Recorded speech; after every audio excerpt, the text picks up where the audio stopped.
가트맨 최성희 박사의 내 아이를 위한 감정 코칭. 저는 이 감정 코칭이 정말 중요하다고 생각하는 건 아이들이 자기 조절력을 계속해서 잃어가고 있어요. 분노 조절 장애, 어른들도 마찬가지예요. 분노를 조절하지 못하는 그 장애. 텔레비전만 켜봐도 정말 모든 드라마에서 분노 조절 장애자들이 등장을 합니다. 이렇게 분노를 조절하지 못한다면 이건 모든 삶에 엄청난 영향을 끼치게 되거든요. 이런 것들을 내가 제어하고 자기를 조절하는 능력. 그것이야말로 우리가 어떤 일을 할 때 집중적으로 할 수 있는 이 기반이 되고 힘이 된다라는 것은 저는 정말 그렇다라고 생각을 합니다. 네, 여기 이 책에서 4장의 아이와 교감하는 감정 코칭의 5단계에 대해서 설명을 하고 있어요. 그 단계에 대해서 조금 설명을 같이 볼게요. 감정 코칭의 1단계는 아이의 감정을 인식을 하는 겁니다. 그때 제가 강의를 들을 때 그런 이야기를 하시더라고요. 만약에 아이가 감정과 관련된 얘기를 한다면 그 얘기는 하나도 놓치지 말고 부모가 캐치를 해주는 게 좋다라는 이야기를 들었어요. 그러니까 아주 작은 감정이라도 표현을 하면 그걸 알아차려 주는 게 중요하다라는 거죠. 그리고 아이가 스스로 이 감정이 어떤 감정인지에 대해서 알기가 어려워요. 그래서 아이가 좀 혼란스러울 수도 있어요. 내 감정이 뭐지? 이게 막 불편한 감정이 올라오는데 정확하게 이 감정을 대상화하기가 어렵잖아요. 그랬을 때 부모가 도와줘서 이 감정이 어떤 감정인지, 예를 들어 내가 아끼는 장난감을 잃어버렸을 때 그때 느끼는 감정은 무엇인지, 그런 거에 대해서 조금 더 정확하게 얘기를 해줄 수 있다라는 거죠. 그리고 두 번째는 감정을 느끼는 그 순간을 좋은 순간, 행복한 좋은 기회로 삼는 겁니다.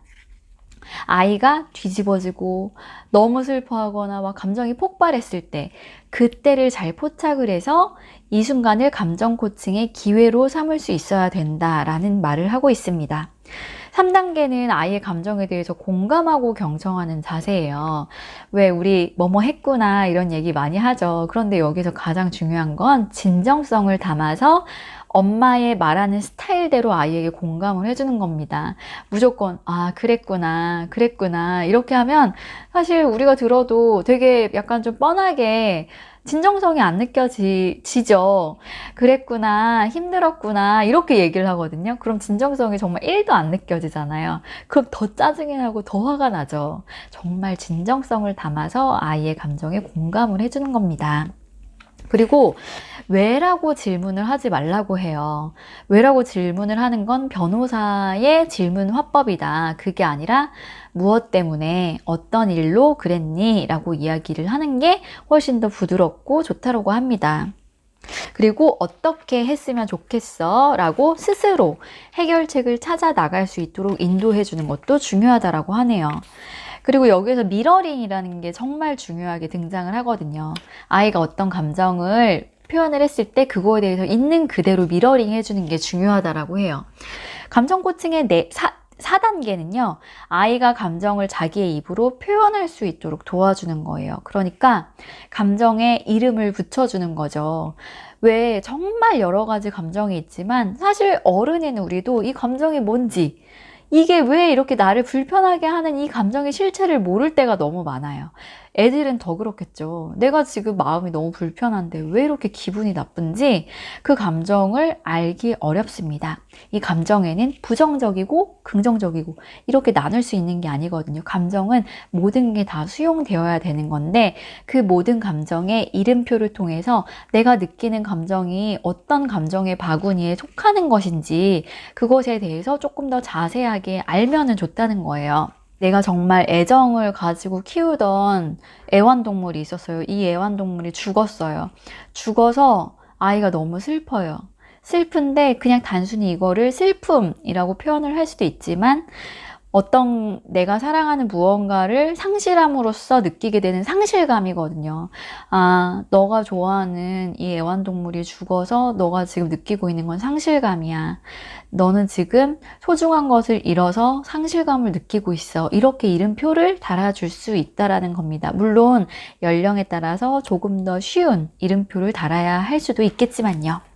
그리고 다섯 번째, 감정 코칭의 다섯 번째는 아이가 스스로 문제를 해결해 나갈 수 있도록 방법을 찾는 그런 연습을 할 수 있도록 도와주는 것인데요. 우리가 왜 어른들 같은 경우에는 아이가 어떤 감정적 문제를 겪을 때 이걸 빨리 해소를 해주고 싶잖아요. 그래서 막 제안을 하죠, 엄마가. 그래. 그럼 우리 애완동물이 죽어서 슬프면 다른 애완동물을 사줘야 되나 막 이렇게 생각도 들고, 이 아이의 감정을 빨리 수습할 수 있게끔 내가 막 해결책을 제시를 해주고 싶습니다. 하지만 아이가 스스로 그 해결책을 찾아갈 수 있도록 도와주는 역할만으로 충분하다라는 이야기를 해요. 아이가 느끼는 이 감정, 그리고 이 문제를 해결하기 위해서 어떤 해결책을 쓸 수 있을까? 예를 들어서 아이가 만약에 학교에서 왕따를 당하거나 아니면 친구들이 나와 잘 놀아주지 않는다라는 문제를 갖고 있다라고 생각을 해보면 이 아이가 느끼는 소외감에 대해서 공감을 해줄 수 있겠죠. 그리고 이 상황을 좀 헤쳐나갈 수 있는 해결 방법에 대해서 이 아이가 스스로 알아갈 수 있도록 도와주는 거예요. 어떻게 하면 이 문제를 좀 해결해 볼 수 있을까? 어떻게 하면 다른 아이들이 조금 더 좋아할 수 있을까? 아이들과 더 사이좋게 지낼 수 있을까? 이런 거에 대해서 엄마가 의견을 제안할 수도 있지만 그거는 해결책, 그러니까 답이 아니라 아이를 도와주는 형식으로 제시를 해야 되고, 아이가 스스로 그 해결 방법에 대해서 선택할 수 있도록 도와주는 것까지가 부모의 역할이라고 하는 거예요. 여기에서 또 그런 이야기를 해요. 감정을 공감해주는 아빠의 영향력은 막강하다, 이런 이야기를 해요. 사실 엄마들은 이 감정에 대해서 아이의 감정을 읽어주고 공감해주고 이런 것들을 본능적으로 좀 아시는 것 같아요. 그리고 잘하세요. 제 주변에 봐도 정말 감정 코칭형 부모이다 라고 싶을 정도로 엄마가 아이의 감정에 대해서 잘 읽어주고 잘 이끌어주고 해결책을 찾아가는 데까지 잘 지원을 해주는 그런 부모님을 봤어요. 그런데 아빠들은 이게 좀 어려운 것 같아요. 아빠들의 아빠가 대부분 억압형인 아빠들이 많았던 것 같아요. 그래서 좀 아이가 어떤 감정을 느낄 때 사내 자식이 그것 가지고 울어? 남자는 우는 거 아니야. 왜 남자는 눈물 흘릴 때 이렇게 앞으로 안 흘리고 이렇게 여기 옆으로 흘린다고 하죠. 눈물을 참는다고 하고 있으니까 옆으로 흘린대요. 그러면서 어깨를 들썩들썩거리면서 옆으로 눈물을 흘린다라고 하더라고요.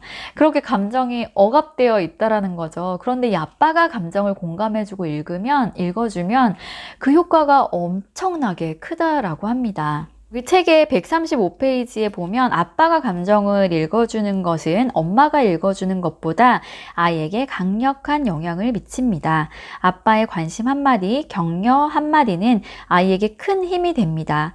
반대로 아빠가 매사에 비판하고 비웃거나 위협을 하며 부정적으로 개입을 할 경우는 엄마가 혼자 키우는 것보다 훨씬 더 나쁜 결과를 초래할 수 있습니다. 라고 말을 하고 있어요. 엄마는 사실 아이의 안전과 영양을 늘 신경 써야 되기 때문에 안 된다라는 말을 많이 하게 되는 것 같아요. 그런데 반면에 아빠는 아이와 몸으로 격하게 놀아주고 아주 재미있게 막 해줄 수 있죠. 훨씬 더 화끈하게 놀아준다는 거예요. 이런 놀이를 할 수 있는 아빠가 감정까지 읽어준다라고 생각을 해보세요. 아이에게 얼마나 긍정적인 효과를 미칠지.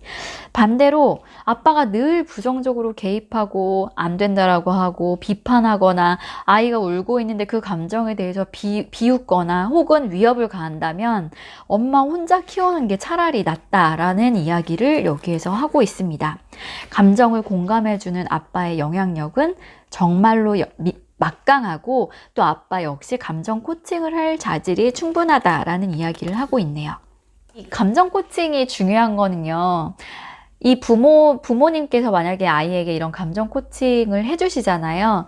그러면 언젠가는 부모가 내 옆에 없더라도 내가 나의 감정을 스스로 다스릴 수 있는 힘이 생기거든요. 하지만 아이들은 스스로 감정을 다루고 자기를 조절할 수 있는 능력이 아직은 없잖아요. 그래서 부모가 그 감정을 코칭하는 그런 방법, 공감하고 이해하고 하지만 그 해결책을 찾아가는 이 루트를 아이에게 옆에서 계속 해줌으로 해서 아이의 머릿속에 이게 심어질 수 있거든요. 그러면 다 큰 성인이 됐을 때 막 화가 나거나 감정이 주체되지 않는 상황에서도 내가 왜 이런 감정을 느끼는지에 대해서 이해를 하고 나를 공감을 하고 그리고 나서 어떻게 하면 이 감정을 조금 더 나은 방향으로 해소할 수 있을지에 대해서 고민을 할 수 있는 엄청난 자기 조절력을 기를 수 있다는 거죠. 아이에게 감정 코칭을 해줄 수 있는 그 방법, 그리고 진정으로 아이를 이해하고 공감할 수 있는 것의 중요성, 신뢰를 쌓아가는 것의 중요성, 그런 내용을 담고 있는 이 책을 여러분들께 강추드립니다. 아이가 있다면 꼭 한번 읽어보시기 바랍니다. 미래에서 온 엄마였습니다. 감사합니다.